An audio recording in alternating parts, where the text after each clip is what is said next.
우리와 언제나 함께 동행하시는 우리 주님의 은혜와 평강이 우리 이부 예배에 나오신 온 성도님들 심령과 가정에 넘치시기를 축복합니다. 오늘 말씀의 제목은 나는 하나님께 속한 사람이다 입니다. 이 말씀, 이 제목 속에 오늘 말씀의 주제와 또 주님이 우리에게 주시는 말씀 다 들어 있습니다. 한번 우리 겸손하게 따라해 보시겠습니다. 나는 하나님께 속한 사람이다.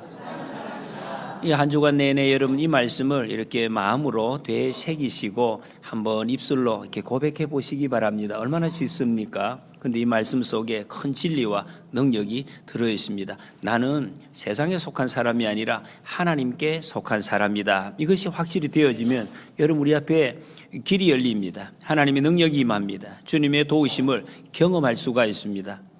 오늘 여기 말씀의 주제 답니다. 이 말씀이 우리가 운동 경기나 게임을 할 때 아무 팀에나 못 들어갑니다. 그렇죠? 우리 친구들 내가 들어가고 싶다고 들어가는 게 아니에요. 그 선발 기준이 있습니다. 기준에 합당해야 그 팀에서 받아주는 거죠. 그래서 그 팀에 들어갔다는 것이 얼마나 영광이고 그 자체가 복된 것인지 알 수가 없습니다. 하나님의 싸움에도 마찬가지입니다. 오늘 민수기 처음 시작을 하는데 하나님의 싸움을 싸우는 사람, 어떤 사람인지 어떻게 쓰임받는지 그 말씀을 하고 있습니다. 이 민수기라는 이 뜻은 백성 민자입니다. 한자어 백성의 수를 센다 이런 뜻입니다. 이 원래 제목은 우리 한글 성경에 있는 것이고 물론 옛날에 70인 번역이라고 이제 헬라어 번역 성경에서 온 것입니다. 근데 원래 가장 처음에 히브리어 성경책의 제목은 이것이 아닙니다. 베미드바르라고 해서 그리고 광야에서 이미 앞에서 여러분 민수기는 출애굽기에 바로 이어지는 내용입니다. 제목이 달라서 그렇지 내용은 똑같습니다. 그 바로 출애굽기 다음에 계속해서 이어지는 내용이 이 민수기입니다. 이 광야에서 시내산에서 율법을 받고 거기서 여러 가지 사건들이 지금 있어 왔습니다. 그 사건이 있은 거룩한 백성에 대한 말씀을 들은 이 사람들이 어떻게 살아갈 것인지 그 말씀을 지켜야 할 거룩한 백성이 누구인지 그것을 밝히고 또 알려주는 그 내용이 바로 민수기의 내용입니다. 근데 그 장소가 광야라는 것이 광소. 그래서 광야에서입니다. 이 광야 하나님의 백성이 되었습니다. 애굽에서 나왔어요. 종살이에서 해방되었어요. 구원받았습니다. 그런데 하나님이 약속하신 그 약속의 땅에 아직 가지는 못했어요. 그 중간에 끼어 있는 그 순간 이 광야에서 있었습니다. 여러분 이것이 성경적으로 보면 광야인데 우리 모두에게는 우리 인생 지금입니다. 우리가 바로 광야의 길을 가고 있습니다. 구원받았습니다. 우리가 예수님 믿고 예수님의 십자가 보혈로 죄의 용서함 받고 나 하나님의 백성이 되었어요. 그런데 완전한 하나님의 나라에 아직 이르지 못했습니다. 그 사이에 끼어 있는 이 순간 우리는 지금 광야의 길을 걸어가고 있다. 영적으로 그렇게 볼 수가 있습니다. 이 1장 여기 시작하자마자 인구조사를 하는 내용이 나옵니다. 우리는 인구조사 하니까 우리나라에도 가끔씩 하죠. 몇 년마다 하는데 사람의 수가 몇 명인가 이 성경에는 이 개념하고는 약간 차이가 있습니다. 오늘 여기 나오는 모든 개념이나 이 단어가 군대 용어로 나와 있어요. 군사 용어. 그러니까 군대에서 점호를 하는 것입니다. 여러분 군대 갔다 오신 분들은 이 내용을 잘 아는데 친구들아 목사님 말씀 잘 들으세요. 군대에 갔다 온 사람들은 점호를 하는 것을 압니다. 여러분 이 점호하는 것은 이 군대 내에 군사가 누가 있는지 어떤 자리인지 이것을 매일 점검을 아침 저녁으로 점검을 하는 것입니다. 너는 군인이다. 그리고 어떤 자리에 지금 있다 하는 것을 확인시켜주는. 근데 여러분 점호 받아보신 분들은 압니다. 이 점호에서 열외라는 게 있어요. 점호에 들어가지 못하면 상당히 좀 이거 부끄럽습니다. 부끄러워요. 그 점호할 때 그 이름에 들어가야 돼. 누구 이름 딱 부르고 내하고 이상 딱 들어가야 그게 자랑스러운 것이고 나는 군인이다 하는 것을 확인하는 것인데 점호에 들어가지 않는 사람은 이 조금 문제가 있는 그런 이제 인원이 되는 것입니다. 여러분 이게 성경에서 인구 조사를 하는 것은 점호한다는 하나님의 백성 너는 하나님의 백성이다. 너는 하나님의 백성이다 하는 것을 아침 저녁으로 확인시켜 주는 것. 그래서 그 임무가 어떤 것이다 하는 것을 새롭게 해주는 그 방법이 바로 이 인구조사 하는 내용입니다. 이 개념을 아시고 이렇게 지금 이제 이 말씀을 읽어 가야 될 것입니다. 3절에 보면 이스라엘 중 20세 이상으로 싸움에 나갈 만한 모든 자를 너와 아론은 그 진영별로 계수하되 그랬습니다. 이스라엘 중에 20세 이상으로 싸움에 나갈 만한 모든 자, 이렇게 이 말씀이 오늘 1장에 읽어보면 14번이나 반복되게 나오고 있어요. 14번. 성경에서 2번 반복되면 굉장히 강조하는 것입니다. 14번 반복된다는 것은 지금 성경의 초점이 말씀하고자 하는 중심이 어디에 있는지를 아주 선명하게 보여주는 말씀이다. 그런 말씀입니다. 싸움에 나갈 만한 20세 이상, 이게 뭡니까? 군인. 여러분, 우리의 정체성을 성경이 이렇게 밝혀주고 있어요. 너희는 군인이다. 나 군인 아닌데. 아니에요. 우리 군인이래. 싸움을 싸워내야 할, 내 자신과 싸우고, 관계와 싸우고, 세상과 싸우고, 거짓과 싸우고. 여러분, 사실 우리는 이런 삶을 살고 있습니다. 이미 싸움하고 있어요. 그 싸움에서 내가 지면 예배 못 드리는 거예요. 그 싸움에서 내가 눌리면 하나님의 영광이 안 드러나는 거예요. 그 주저앉는 거예요. 그 싸움에서 너희들이 싸워가고 있다는 것을 알아라, 점호하는 것입니다. 하나님의 백성이다, 군인이다 하는 거예요. 여러분, 우리는 군인입니다. 다시 한번 확인하셔야 돼요. 한번 따라해 보실래요? 나는 예수님의 군사다. 여러분, 디모데후서 2장에서 말씀하시죠. 우리를 하나님의 군사로 부름을 받았다는 것을 알라라고. 연세 상관없습니다. 어떤 상황 상관없습니다. 모두가 그 자리에서 군사로 부름을 받았다 하는 것입니다. 이걸 지금 강조하고 있습니다. 그런데 군인이 되었는데 하나님께 속한 싸움을 싸우는 군사. 근데 군인은 아무나 될 수가 없어요. 아무나 될 수가 없다는 것입니다. 일단 이 백성들, 애굽에서 나온 백성들, 그러니까 하나님의 백성이 된 사람입니다. 우리는 예수님 믿기 때문에, 우리 예수님 믿습니다. 할렐루야.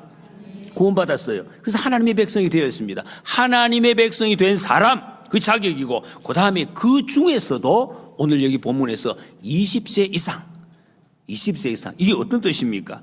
이는 20세라는, 20세가 안 되는데도 몸집이 커서 힘이 있는 사람이 있어요. 그래도 안 되는 거예요. 20세 넘어야 되는 거예요. 그게 무슨 말씀이죠? 20세가 책임을 질 나이, 성숙한 나이가 되어야 된다.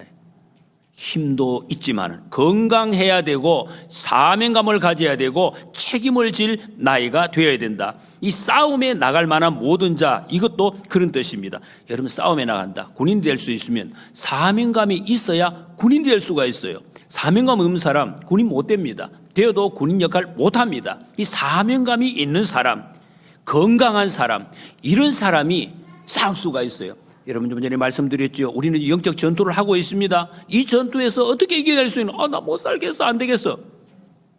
이 전투에서 어떤 사람이 이길 수가 있는가? 건강해야 됩니다. 사명감이 있어야 됩니다. 하나님의 부르심의 부름을 아는, 책임을 질 줄 아는 사람이 전쟁을 할 수가 있고 이길 수가 있다는 것입니다.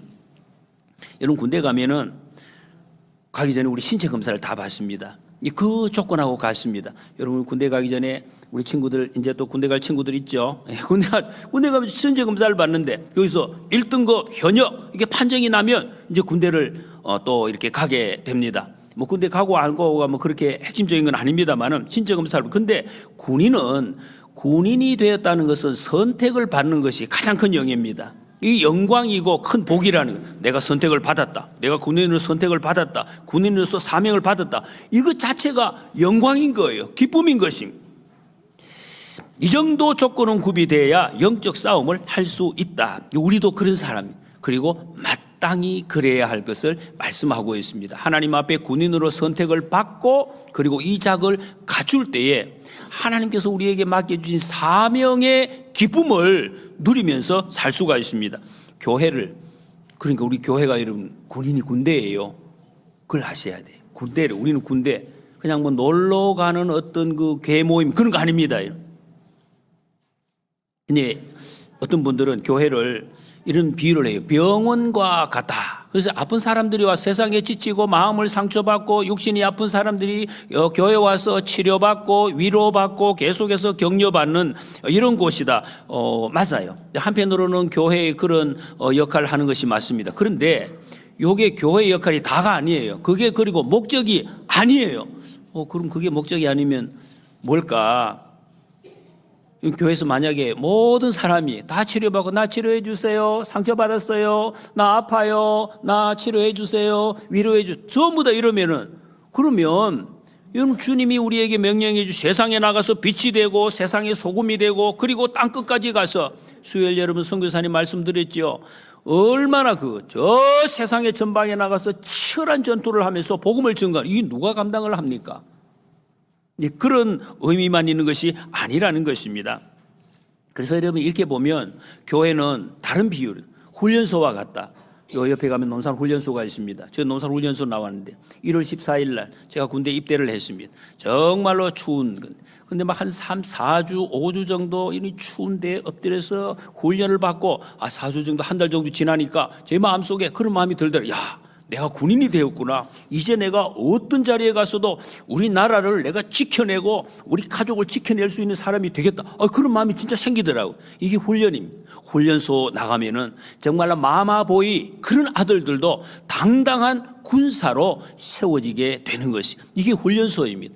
이 교회는 이런 훈련소와 같아요. 처음에는 마마보이라도 이 훈련의 과정을 통해서 하나님의 싸움을 싸워낼 수 있는 사람으로 연단되는. 근데 여러분 군인도 부상당할 수 있습니다. 군인도 아플 수가 있어요. 근데 이 군인이 아프면은 군인병원에 갑니다. 제가 군대병원에 수도통합병원이나 여러 번 가봤습니다. 가면 거기도 군인들이 전부 하는데 병원에 있다고 해서 군인이 아닌 게 아니에요. 군인은 병원에 있어도 군인이에요. 군인으로서 치료를 받고 있는 거예요. 야전병원인 거죠. 이 교회가 그런 비유가 아주 적당한 것입니다. 내가 군인인데 지금은 아파요. 그러나 그 병원에 있을 때 어떤 생각? 내가 빨리 치료를 받아가지고 저 일선에 나가서 내가 적들과 싸우고 내 임무를 감당해야 되겠다는 끓는, 아까 권사님 말씀하신 가슴이 뛰는 내 자리에 가야겠다는 그런 끓는 마음을 가지고 병원에 있는 거예요. 나 병원에 계속 누워 있을래? 그 군인이 아니에요, 이미 벌써. 그러니까 이 교회는 야전 병원과 같다는 이 비유가 아주 적절하다 이렇게 볼 수가 있습니다. 그러니까 여러분 군인은 총 들고 밖에 나가서 당연히 그 임무를 수행하지만 병원에 있을 때도 군인의 임무를 감당할 수 있다. 제가 오래전에 제가 아는 권사님 한 분, 여러분들 아시는 분이 있어요.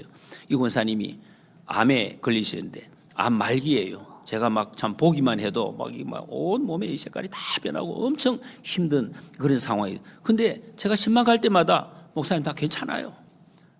막 웃고 농담하고 그냥 나 하나님 나라 가기 때문에 괜찮습니다. 늘 그런 말씀. 병원에 입원을 하셨는데도 아주 심각한 치료를 받고 있는데도 이분이 제가 보니까 그 안병동에서 제일 이 상태가 아주 심한 분이야. 근데 옆에 있는 병실에 다 막 다니면서 운동하면서 다른 환자들을 위로하고 격려하는 거야. 아주 힘내시라고 막 기도해 드리겠다고 그러면서 그래서 근데 그 환자들 중에서 제일 먼저 돌아가셨어요, 이분이.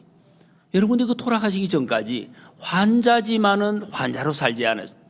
하나님의 주신 그 사명, 복음 증거의 사명을 살고 정말 권사님 말씀대로 가슴이 뛰었단 말이에요.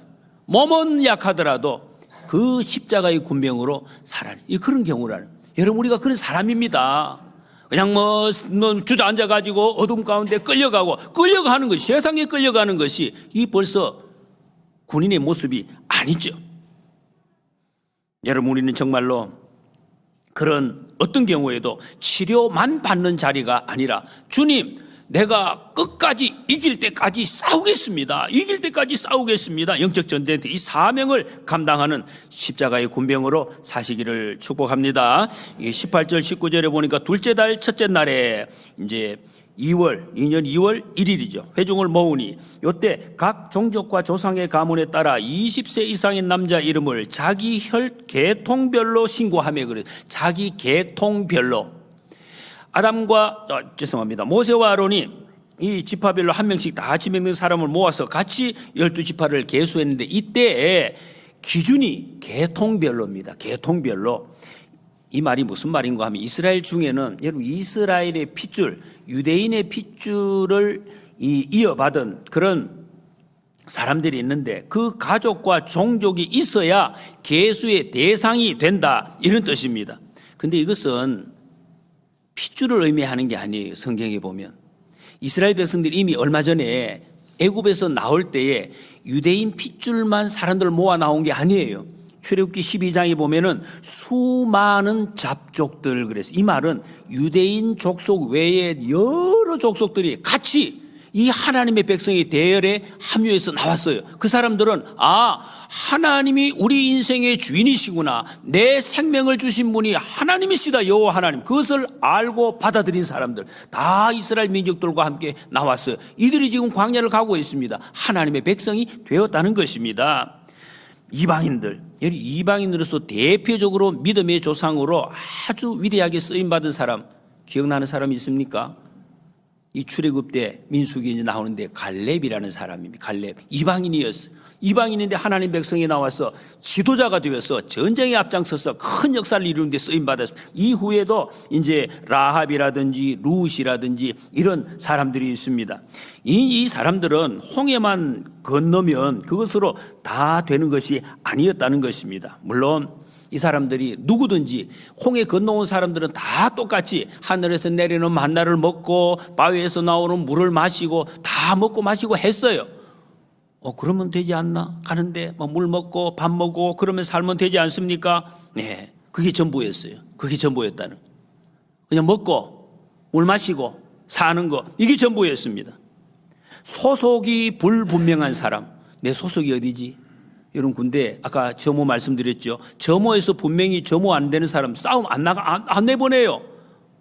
왜? 소속이 없기 때문에. 여러분 우리 군대 갔다 오신 분 알죠? 소속 없으면 늘 대기입니다. 이거 군인이 아니에요. 싸울 수가 없어요. 하나님의 싸움을 싸우는 사람, 영적 군사가 될 수가 없다는 것입니다. 너무 참 안타까운 일이지만 지금 여러분 우리 전쟁하는 나라가 있어요. 러시아와 우크라이나가 지금 아직도 전쟁을 하고 있습니다. 여러분 여기서 우리가 예배 드릴 수 있다는 것이 얼마나 이게 막 엄청난 일인지 기쁜 일인지 알 수가 없습니다. 이 보면 우크라이나 전쟁을 했는데 여러분 벌써 3년 됐어요. 3년 동안 3년 전에 전쟁이 시작될 때 저도 그런 생각했지만 세계 사람들이 이거 러시아는 세계 군사 강국 2위입니다. 어마어마합니다. 근데 그 우크라이나 별 능력도 없는 그 나라와 전쟁하면 어떻게 되겠어요? 아마 며칠 안에 모든 전쟁이 깨끗이 끝나고 저 우크라이나 망한다. 그렇게 전부 다 사람들이 생각을 했어요. 그런데 3년 동안 지금 전쟁을 하고 있습니다. 그 전쟁에 대한 여러 기사들이 지금 나왔는데 몇 가지 특징 중에 우크라이나의 여군 비율이 15%가 넘었다. 처음에는 그게 안 됐는데 수만 명이 됐다는 것입니다. 자원에서 나온 여성 군인들이 많았다는 것입니다. 뉴스에 보니까 이 트레이니아 올라라는 여군의 이야기입니다. 이런 이야기를 했어요. 그 인터뷰에서 나는 우크라이나인이라는 것이 자랑스럽습니다. 내 아이를 지키고 도시를 지키기 위해서 나섰습니다. 아이 집에 놔두고 지금 변정에서 여러분 사망한 사람들 많아요. 전사한 사람들. 근데 목숨 걸고 엄마가 나온 거예요. 나라가 어떤지 아는, 내가 어디에 소속인지 알기 때문에 그래요. 이 나라가 나를 위해서 있다는 것, 내가 이 나라에 소속이 되어 있다는 것, 내가 이 가정에 소속이 되어, 이것을 알기 때문에 이 총을 들고 나왔다는 것입니다. 그 중에 54세 할머니도 있었습니다. 여러분 우리는 54세면 아주 젊은 척에 속하지만은 우크라이나 보니까 손자가 6명이에요. 할머니. 그래서 그 신문 기사에 헬머니 이래 되게 나왔더라고요. 헬머니. 총을 들고 싸우고 싶은데 그 군대에서 총은 이제 소총수는 아니고 드론 부대에서 지금 이 드론이 큰 역할을 하고 있는데 거기에서 이제 군사로 하는 이런 식으로. 그리고 기사 제목이 참 재미있어요. 내 나이가 어땠어? 이게 여러분 우리는 우리나라에서는 이거를 좀 다른 의미로 쓰이고 있는데 이거 보세요. 내 나이가 어땠어? 내가 조국을 위해서 싸움을 하고 내 직위를 감당하는데 내 나이가 관계 없다. 여러분 참 영적인 말씀인 것 같습니다. 여러분 연세가 아무런 상관이 없습니다. 영적 전쟁을 하고 하나님의 역사를 이루는 데는 나이 관계가 없습니다. 하나님 앞에 다 쓰임을 받을 수가 있다는 거예요. 그래서 이런 군인이 있는 군대가 강력한 군대. 지금 우크라이나가 이렇게 지금 어쨌든 견뎌내고 있습니다. 근데 러시아군은 가끔씩 기사가 나오는데 군인들이 가다가 막 싸움을 하다가 그 수억 원이 수십억 원이 되는 탱크를 버리고 도망가는 그런 군사들입니다. 그 소속감이 없어요. 미안하지만 러시아 군인들은 많은 사람들이 그냥 끌려 나와. 소속감이 없으니까 두려우면 도망 튀어요. 겁나면 안 나와요. 왜 어떻게 전쟁을 할 수가 있겠습니까? 우크라이나 군인이 왜 부족함이 없겠습니까? 불만이 왜 없겠습니까? 그렇다고 상관을 원망하고 국가를 원망하면 벌써 망했겠죠. 이런 사람은 군사가 될 수가 없습니다. 여러분, 우리도 이 말씀은 소속에 대한 분명한 확신이 있어야 된다는 것입니다. 이게 소속 교단이나 교회를 말하는 것이 아닙니다. 나는 하나님께 속한 사람이다. 한번 따라해 보실래요? 우리 아동부 친구들도 한번 따라해 볼래요? 나는 하나님께 속한 사람이다. 여러분, 이걸 아셔야 돼요. 정말 중요합니다. 나는 하나님께 속한, 누구를 만나더라도 어떤 일을 하더라도 어떤 계획을 하더라도 나는 하나님께 속한 사람이다 하는 소속감이 있을 때 승리하는 결정, 승리하는 걸음을 걸어갈 수가 있다는 것입니다. 이방인 룻이 룻기 1장에서 이렇게 고백을 합니다. 어머니의 백성이 나의 백성이 되고 어머니의 하나님이 나의 하나님이 되시리니. 이게 선포한, 자기의 소속을 선포한 거예요. 자기 이방인이에요. 나 이방인이라서 아무것도 안 돼. 그렇지 않았어요. 어머니의 하나님, 내 하나님이십니다. 죄송합니다. 고백을 했을 때 어떻게 됐습니까? 이 룻을 통해서 하나님은 그 집안의 개인의 모든 것을 회복을 시켜주셨어요. 상상할 수 없는 방법으로 회복시켜 주시고 거기다가 이 룻이 예수 그리스도의 조상이 되는 상상할 수도 없는 그런 축복의 역사를 이루셨어요. 여러분, 우리에게 똑같이 하나님 이런 계획을 주셨고 이 일을 이루어 가시는 분이 우리 하나님이신 줄 믿습니다. 여러분, 나는 하나님께 속했고 하나님이 주신 내 교회, 여러분 이 교회가 하나님이 주신 교회예요. 뭐 교회는 뭐 그렇게 아니, 하나님이 내게 주신 교회다라는 우리가 생각, 의식이 분명히 있어야 돼. 그럴 때 우리 인간관계, 사업이나 미래에 대해서 길이 보여요. 길이 안 보인다. 왜 안 보입니까? 소속감이 분명하지 않기 때문에 길이 안 보여요. 그러나 내 소속이 분명일 때 어디에 가는지 하나님이 길을 보여주시고 그때 군사가 되는 거예요. 싸울 수 있는 군사가 된다면 내 앞에 개인적으로 관계에서 어떤 학교에서 일해서 여러분 싸울 수 있는 군사가 되고 능력 있는 삶을 살게 되는 것입니다.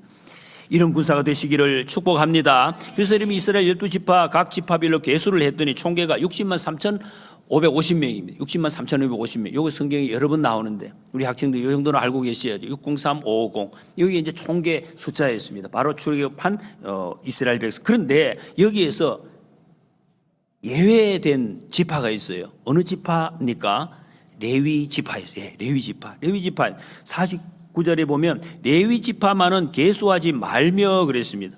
이들은 성막을 관리하고 성막의 모든 기구들을 갖다가 관리하고 지키는 사람이 될 것이라고 말씀을 했습니다. 성소에서 하나님을 섬기는 일을 하는 이 레위 지파가 이스라엘의 계수에 들지 않았어요. 그러기에 전쟁에 앞장서서 나가지 않도록 하나님이 구별을 하셨다는 것입니다. 이것은 레위 지파를 특별 우대하는 것이 그런 뜻이 아니에요. 이스라엘 백성이 어떤 백성인지를 상징적으로 역사적으로 보여주는 하나님의 방법이라는 것입니다. 만약에 여러분 이스라엘 백성들 인근에는 다른 그 나라가 인구 계수를 할 때 이스라엘 백성들 넣어주겠습니까? 안 넣어줍니다. 왜? 자기 종족에 들지 않았기 때문에, 소속이 아니기 때문에 안 넣어줍니다. 똑같은 원리라는 것입니다. 이 레위 지파가 이스라엘 전체 지파에 대해서 우리는 하나님께 속한 사람, 나는 하나님에 속한 사람들이고 세상에 끌려가는, 세상에 속한 족속이 아니다 하는 것을 상징적으로 보여주는 지파, 그 레위 지파. 레위 지파를 통해서 하나님의 백성들 전체에 대한 그 정체성을 알려주는 것입니다. 우리가 일반적으로 교회에서 일반 우리 교인들에 비해서 목사가 하나님과 좀 더 가까이 그런 것 같죠. 목사가 하나님과 더 가까이 있고 목사가 기도하면 다른 성도들이 기도하는 것보다 더 기도가 능력이 있고 뭔가 좀 빠를 것 같다는 뭐 그런 이야기를 종종 듣습니다. 그런데 성경에 여러분 어떤 구절에도 그런 주장을, 그런 생각을 지지하는 구절이 없어요. 하나님께서 직분으로 사람을 차별하지 않으신다는 것입니다. 목사는 단지 교인들에게 하나님을 설명하는 직분을 맡은 사람입니다. 그 직분을 맡은 사람입니다. 여러분 각자 모든 직분이 있습니다. 레위인이 바로 그런 사람들입니다. 이스라엘에 대해서 자기들과 하나님과의 관계를 상징적으로 보여주는 역할을 하는 사람. 여러분 신약에서는 이 레위 지파가 바로 우리입니다. 예수님 믿고 구원받은 하나님의 백성된 우리가 레위 지파. 한번 따라해 보실래요? 우리가 레위 지파. 이런 것입니다. 영적으로 이런 것입니다. 우리가 레위 지파입니다. 우리의 직분, 재산, 나이, 사회적인 위치 관계없이 내가 어떤 자리에 있는지 나는 하나님에 속한 사람, 세상에 속하지 않는 사람, 이것을 나타내 보여주어야 할 사람이다. 이런 말씀입니다. 나는 하나님에 속했다는 것입니다. 그래서 세상에 끌려가지 않습니다. 세상에 끌려가지 않는 사람. 왜? 하나님께 속했기 때문에. 그래서 우리의 모든 언행심사에서 이 표지가 드러나게 해달라고 우리 기도해야 돼요. 하나님, 내가 하나님께 속했다는 것이 나타나게 해주세요. 매일 아침 저녁으로 우리는 기도해야 될 사람. 52절 53절에 보면 이스라엘 자손은 막사를 치되 그 진영별로 각각 그 진영과 궁기 곁에 칠 것이니 이렇게 말씀했습니다. 여러분 보십시오. 처음에 말씀을 드렸습니다. 지금 하나님은 이스라엘 백성들을 그냥 백성이 아니라 군대로 전제를 하고 있어요. 하나님의 군대, 군사다. 그래서 여러분 여기 이스라엘 백성들이 광야를 전제를 하는데 이 배치를 보면 가장 한가운데 그림 있나요? 한가운데 성막이 있고 그 성막 바로 주변에는 레위 지파가 각 네 아들들이 거기에 바로 곁에 성막을 지키고 있고 그리고 그 네 사방으로 세 지파씩 이렇게 군대적인 배열을 딱 하라고 주님이 거기에서 말씀을 하셨습니다. 진을 쳤습니다. 각자의 맡겨진 자리가 있다. 이런 말씀입니다. 여러분이 하나님의 싸움을 싸우는데 제일 먼저 해야 될 것이 자기 자리 지키는 것입니다. 자기 자리 지키는, 내 자리가 어딘지를 아는 것. 여기부터 시작을 하는. 내가 있어야 할 자리에 있고 내가 있지 말아야 할 자리에는 근처가지 않아야 돼요. 만약 이게 바뀌면은 싸울 수가 없습니다. 군대가 힘이 없어져요. 하나님은 질서의 하나님이시다 하는. 여러분 보십시오. 질서가 있는 곳에 품위가 있습니다. 품위가 있는 곳에 능력이 나타나는 것. 그래서 군인들이 멋있지 않습니까? 질서가 있을 때. 여러분 하나님의 영적인 군대도 마찬가지입니다. 이 질서, 여기서 능력이, 길이, 품위가, 영광이 나타나는 것입니다. 느헤미야 9장 19절 20절에 보면 이 광야 생활을 이렇게 말씀하십니다. 주께서는 주의 크신 긍휼로 그들을 광야에 버리지 아니하시고 낮에는 구름 기둥이 그들에게서 떠나지 아니하고 길을 인도하여 밤에는 불기둥이 그들을 갈 길을 비추게 하셨사오니 또 주의 선한 영을 주사 그들을 가르치시며 주의 만나가 그들의 입에서 끊어지지 않게 하시고 그들의 목마름을 인하여 그들에게 물을 주어 그랬습니다. 예수 그리스도의 십자가 은혜로 구원함을 받은 우리, 저와 여러분들 바로 지금 광야를 지나는 중입니다. 그리고 군사로 진군 중입니다. 광야를 가고 있고 우리는 군사로 가고 있습니다. 이런 광야라는 복음성가 있습니다. 그 가사에 보면 주님만 내 도움이 되시고 주님만 내 빛이 되시는, 주님만 내 친구 되시는 광야, 주님 손 놓고는 단 하루도 살 수 없는 곳, 이런 가사가 있습니다. 어떻게 보면 뭐 아무것도 없다, 이것도 없고 저것도 없다, 그런 느낌이 오는데 여러분 이 말씀은 거꾸로 보면은 주님만 함께 하시면, 주님이 인도하시면 모든 것이 채워지는 곳이 바로 광야다. 이 비밀을 말씀하고, 그러면 모든 것이 채워지는 거예요. 없는 것이 아니에요. 주님과 동행하느냐, 이것이 핵심이다. 그런 말씀입니다. 여러분 이 광야에서 주님은 우리를 인도하시는데 말씀으로 인도하신다. 성령의 말씀으로 인도하신다고 선포하십니다. 그 말씀이 나타난 모양이 구름 기둥, 불 기둥, 우리 기둥처럼 생긴 것이 아니라 크니 비추어지는 이 표시로 우리에게 임재하신다고 말씀하십니다. 긍휼하신 주님께서 이렇게 인도하실 것을 약속하셨습니다. 여러분 우리가 할 일은 무엇입니까? 그러면 하나님이 이렇게 약속하신 하나님께 기도하는 것입니다. 묻는 것입니다. 그리고 그 말씀에 담대하게 이 중요하지. 담대하게 순종하는 것. 그러면 하나님께서 우리에게 필요한 모든 것을 채워주시고 승리하게 하실 줄로 믿습니다. 여러분 주님 손 꼭 붙잡고 한 걸음 한 걸음 주님 나라 향해서 승리의 광야를 걸어가는 저와 여러분들이 되시기를 축복합니다.